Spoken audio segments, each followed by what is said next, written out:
X96, Corey O'Brien. We're out here today, of course, the Utah Arts Festival. It's the first day of the festival. We decided the first place we're going to stop is to get some food. They prepared some Cajun shrimp for us today. They also prepared some seared ahi tuna. So, yeah, God, I guess we should just eat some of this, right? It's probably going to be amazing. Do we eat this whole thing? I guess I should, right? It'd be rude not to. It's pretty good art. Epicuriosity. That's where you want to go. What's your name? Ty. Ty, where are you from, Ty? I'm from Salt Lake City, and I live in Hannibal, Missouri as well. Yeah, so is this your first showing at the Utah Arts Festival? This is my 5th year, I think. Yeah. Fifth. So tell us a little bit about your art. What do you do it on here? Well, it's all ballpoint pen with watercolors, but I use hotel pens, you know. I prefer the cheap pens. But I draw on watercolor paper, then I transfer it over to canvas, and then I'll do the watercolor painting on the background of it. And then I mount them on these old windows that I find all across the country, and I tear down old fences, barnwood, stuff like that. So we're fine. It's excellent. I love the art. Who are some of your artistic inspiration? Salvador Dali is about my only artistic inspiration. The rest of all my inspiration comes from my friends. And how long does it take you to complete, say, like one like this up here, this rabbit with the light? I like the light bulb in that. It's nice. Thank you. I spent about 12 to 20 hours on the drawing part. Watercolors I can, splash on there really quick. Building of the frames and all that stuff I can do in a couple hours. But most of my focus is on the pen work. Awesome. Well, thanks for taking time. This is going to be one you're not going to want to miss. He's got a lot of art, a lot of prints here. Come down and get some of this stuff. All right, and we're back to the food area because we have some art, and we thought we'd come have some more food. Purple potatoes here and scallops. It's a big scallop. Caught this one right after Thanksgiving. You got to come here. And then they got beer next door, too. So don't miss the beer and the scallops. Art. It's all about art. 2 Jake's custom knives, I take it. Are you one of the Jakes, or is Jake not a real? I'm one of the Jakes. My son is the other one. And you two, you make all these knives. So some of these knives are very interesting. So you have a whole set of knives here made out of different tools, railway spikes. Yes, railway spikes, old wrenches, chisels, files, old files. It's pretty good steel. It's fun. When did novelty steel? When did you start making knives? It was a hobby. I turned into a career about 6 years ago.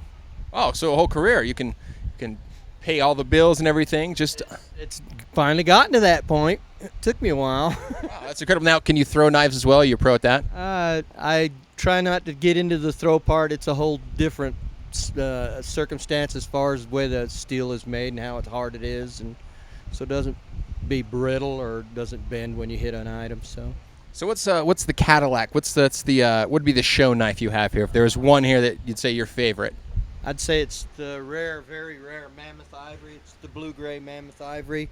This is mammoth tooth, and this is a Harley-Davidson motorcycle chain wrapped around a piece of W2 tool steel. Wow, that's incredible. How long did it take you to make that? There's about 40 hours in that knife.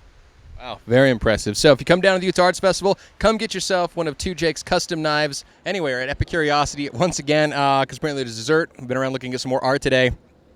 This looks like a seashell of some sort. I trust I can eat it. There's a chocolate stick that melts on your finger, not necessarily in your mouth. And raspberries, Sam. Some raspberry. There's actually stuff in here if you can get this.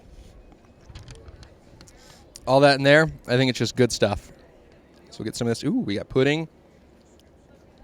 And, yeah, come here. People go buy you art. Tell them what you want. They'll go buy you art. You just sit here and eat. Purple potatoes, too. Not good after chocolate, though. Festival, and we are with? Jake Buncher. Jake, and where are you from? American Fork. American Fork. And tell us a little about what you have going on here. Some of your inspiration. For instance, this lovely piece right here, your centerpiece. Yep. So all my work deals with found objects. So things that were thrown away by somebody else or tossed away. It's all from antique shops, thrift stores, yard sales, anywhere I can find it. You see something, the inspiration goes, this would be a perfect, what is this made of, actually? This is reclaimed wood, and this is a collaboration between me and the Scout. So this is all throwaway wood. We found it just in a field. all put together and then made into a chair. At first, the way my brain works, I look like, oh, that's a shower chair. And then I saw the switch. I go, no, that's actually a light chair. Why would I ever think somebody would attach a shower nozzle to a chair? Because you could, the ultimate lazy person could shower while sitting. Actually, good. So you inspired me. That's what I like about your booth here today. So, and you're going to be here all weekend? All weekend, yep. Right. And I'll be here the whole time, so come meet me. Come down, talk everything for sale? Everything's for sale, yep. All right, come down because it's going to look great in your house. Actually, it looks great in here. I just don't want to touch it. This place looks perfect as it is. So, but still, come down and buy it. This man has some art he needs to sell you. So thanks again. Thank you. Thanks so Arts much. Festival with Jen. Now, you came all the way from Texas. Yes, I did. Dallas. Dallas, is this your first time at the Utah Arts Festival? No, I'm returning from last year. You're returning from last year. So Voice Award winner. successful return. Absolutely. Encore performance. Yes, indeed. Okay, so tell us a little bit what you have going on here. How do you have stand back and kind of have to piece it together one bit at a time? Yes, exactly. I stand back, I squint my eyes. We kind of discovered this trick about looking at it through a cell phone, which kind of fixes the pixels once they're finished. But they're all made out of paint swatches from the hardware stores. I was going to say, at Home Depot, they have like your picture hanging up. Oh yeah, I'm well known. They all know me by name there for sure. But yeah, so they're all master reworks that I've pixelated and got some different portraits around, but kind of fun conversation pieces this way with the phone trick. Now, what put this vision in your mind that we're gonna do pixelate from far back? Is it what kind of put that in your mind? Well, before I was doing more realistic pieces with the paint swatches, and people would walk by thinking they were paintings, and their faces would really light up once they saw that they were made out of paint swatches. So I figured if I set them on a grid and did them pixelized, it would maybe be easier for people to tell what the material was. And then we happened to pop across the phone trick, and it draws quite a crowd. There you go. Well, thanks a lot for talking to us today. Yeah, thank you. And of course, hey, People's Choice Award winner last year. This stuff's going to go fast, so get down here and see Jen. It's the first day. It's going to be gone soon. It's festival today. We're here with Brad Anderson. and Kelly McBroom. and you two made all of this stuff. Yes. And I don't think you're going to miss it if you come down here today. So how long does it take you to prepare for a show like this? This is my best show ever. We've got more stuff than we've ever had, and this is like a couple years worth of work. So when you look at obviously, you're taking things like golf clubs and pieces of cars, and you've got bumpers, and you've got, like, I'm guessing skis over here. So when you look at something, kind of, where do you draw? Do you have a theme in your inspiration? I mean, I guess if I stood here long enough, but Theme is just recycled, really. It's just getting out there and using stuff that's trash to everyone else, or something that just doesn't get put to good use. Golf clubs, those things they're bound for the junkyard at some point, to just get recycled and shipped overseas. So hey, let's turn them into art. what's your favorite piece that you have here today? What's my favorite piece, Well, the Harley is always pretty cool. I mean, look at that. It's pretty thing. impressive. That thing draws the crowds.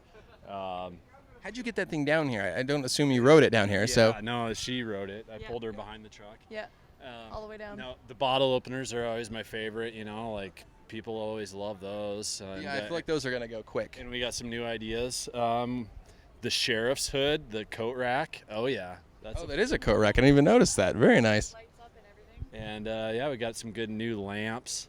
But overall, I think my favorite is the new little Supermoto BMW motorcycle. That is cool. So where do you find most of your materials? You go like to the Are you from Salt Lake? Montana, Bozeman. Oh, nice. So where do you find most of this stuff then? Kind of Goodwill, secondhand stuff, or do you go down and kind of do some junkyard stuff? Bottom of the river, side of the road, garage sales, DL, Salvation Armies, things like that. So It's all potential. yeah, yep. Nothing gets thrown away. That's the problem.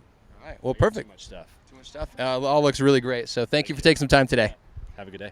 Thank you. Say Happy Arts Festival, everybody. Happy Arts Festival, everybody. There you go. So you come down and see these guys. Tina here with Dakota in your booth. What's your booth number, by the way, so people can find you? Yep, booth number 56. 57. So tell us a little bit. Oh, 56. Yeah. Okay, 56. Tell us a little about your art. Obviously, bottle caps is your inspiration in a way, I guess. Right, it's all carved wood, and then the flattened bottle caps are nailed on with a 2-part epoxy resin finish. Wow. So how long would it take for this heart, for example? How long did this take you? Well, it takes years to collect the caps of this variety, but I can build it and get the caps on it in a week or so. Kind of put the word out to all your friends. I need this color cap. Throw some parties. Save every last one. Exactly. I'm not friends with anyone that drinks domestic. No. Yeah.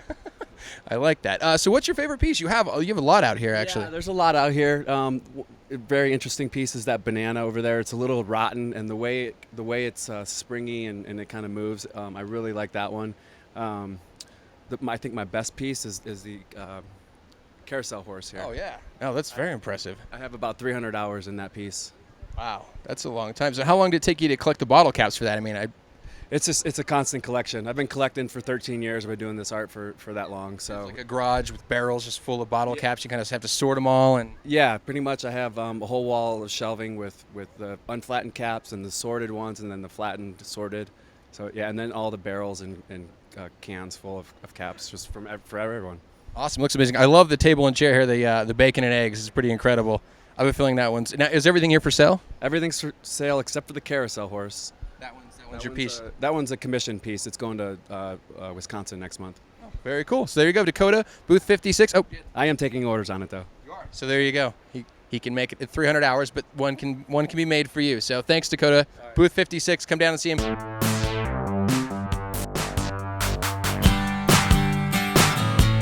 Hello there. We've had a wonderful morning here at the Utah Arts Festival 2015, and it goes on all the way through Sunday, so come down, check it out. We just saw a sampling of what's going on here today. There's going to be live music, there's performance art, there's the No Fear Film Festival going on, and so much to see, do, drink, and eat. So make sure you come on down. It starts today, goes Friday, Saturday, and Sunday, and the music's going to start soon, so I'm got my spot. You should come down and get one for you too.